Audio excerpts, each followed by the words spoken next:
spectators and students. Myself Sulaiman Singh Rawat, and today I am going to teach you force and friction of class 8th. So let's get started with an activity. Suppose if we are going to, there are so many objects over here. If you are going to push an object, or if you want to read this book, so we are going to pull this object. So this pushing and pulling of an object resembles a kind of motion in this stationary object, which we can consider as force.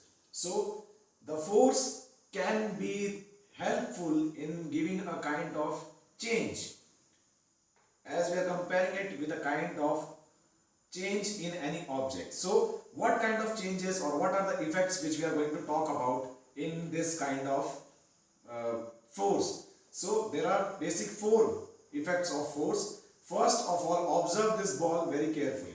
What I am trying to do is, I am just going to apply some force on this ball, then this ball stops moving. So you can observe that by applying some kind of motion to a stationary object, we can give it into a motion condition.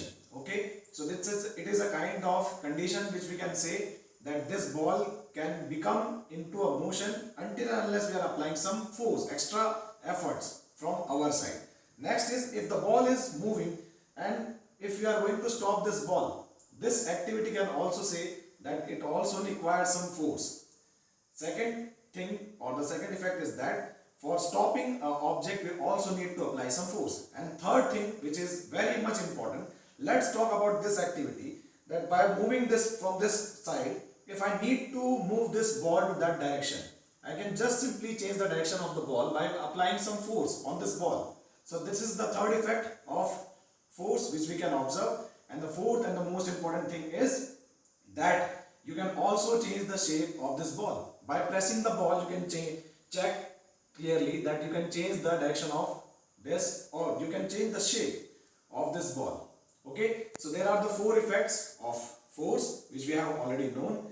There are 2 types of forces which we can say. First is contact force and second is non-contact force. Okay, so contact force are the kind of force which we can say that 2 bodies are in physical contact with each other, so that they can show some contact between them. Let's talk about, I cannot pick this book or I cannot pick this pencil without making any contact physically with this pencil. This pencil lies over here.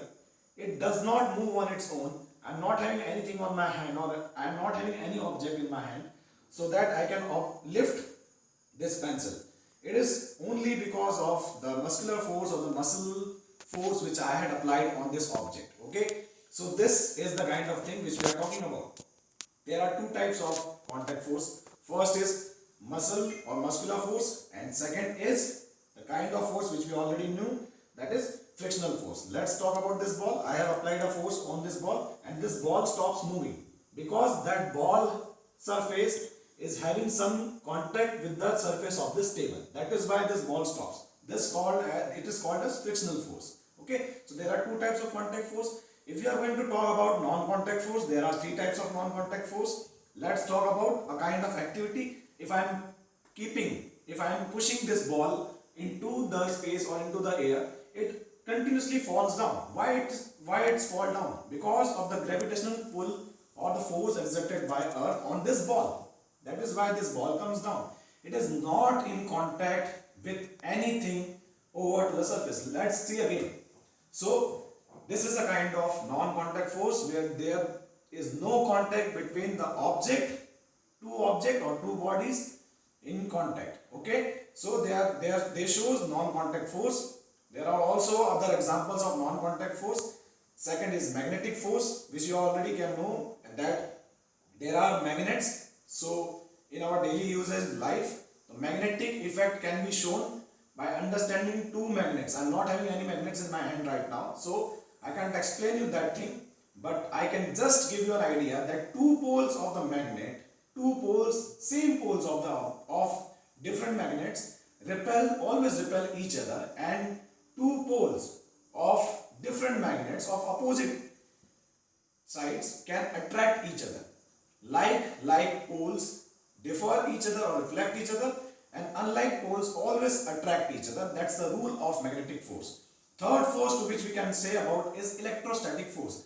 Guys, as we already know that electrostatic force is a kind of force which is generated due to the power of the charges caused by giving some energy to an object. Let's talk about comb. When we people used to comb our hairs, sometimes the hairs or the pieces of some kind of sheets, the people or the things which do not have any charge on them, got attracted towards that thing. Why is it happening? It is happening due to the electrostatic force or the kind of force which is applied from one object to another object. Okay, so it is also similar to the magnetic force. Unlike charges attracts each other and like charges always repel each other. So that is a kind of effects and the types of force. Let's talk about the friction. What is friction? Friction you have already known by the example of contact force. You can see that frictional force is nothing but it is a kind of force which is not visible for us but which opposes the motion of any object. I repeat, which opposes the motion of any object. Let's see this ball again. I am pushing this ball and somewhere somehow this surface or the kind of thing stops the ball. Why the ball stops? It stops due to the frictional force working over to the motion of this ball.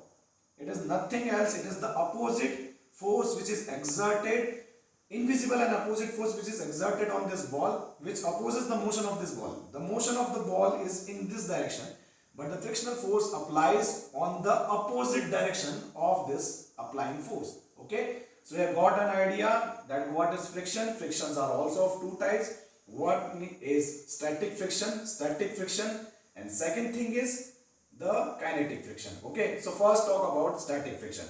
If you see over there that there is a table in which I am standing in front of, if I am trying to move this table with a little force of my hand, the table doesn't move.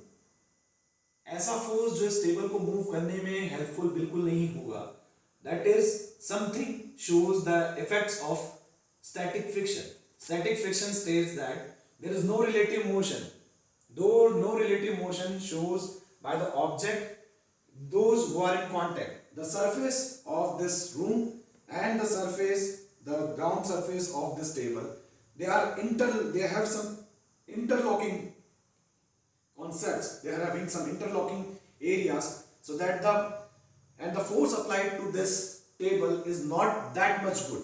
That doesn't help this table to move further. But if I am applying more pressure or if I am applying more force to this table might start sliding, but with some effects. It can create some kind of noise. You can already observe this thing.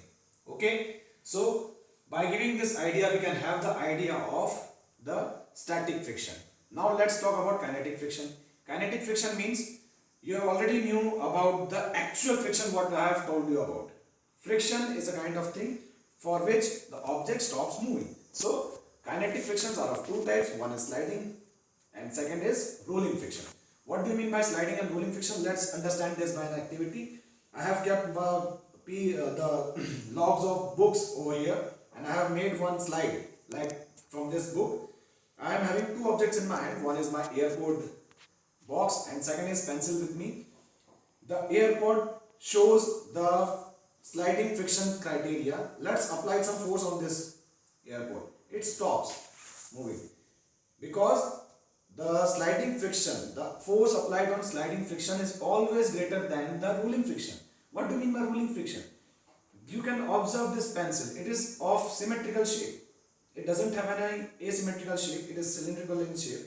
If I start giving some motion to this pencil, it keeps on moving. Why it keeps on moving? Because of the rolling friction. Because of the geometrical shape. That is why this pencil moves on moving. So that is how we all conclude about the types of friction. How we are going to reduce friction and how we are going to increase friction.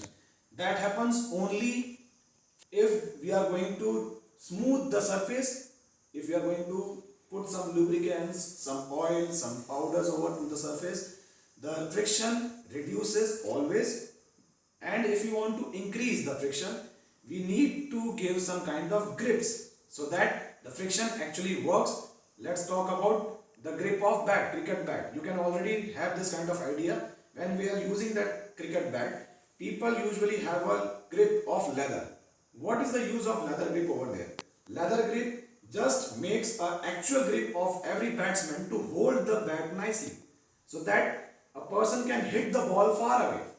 If the rubber is not there, person can not hold the bat for a longer time. It might get possible that the surface becomes smooth, and might get possible that the bat is going to throw away by the batsman, by the action of batsman while hitting the ball. Okay, so this is the kind of things which I need to give you an idea regarding force and friction. Thank you.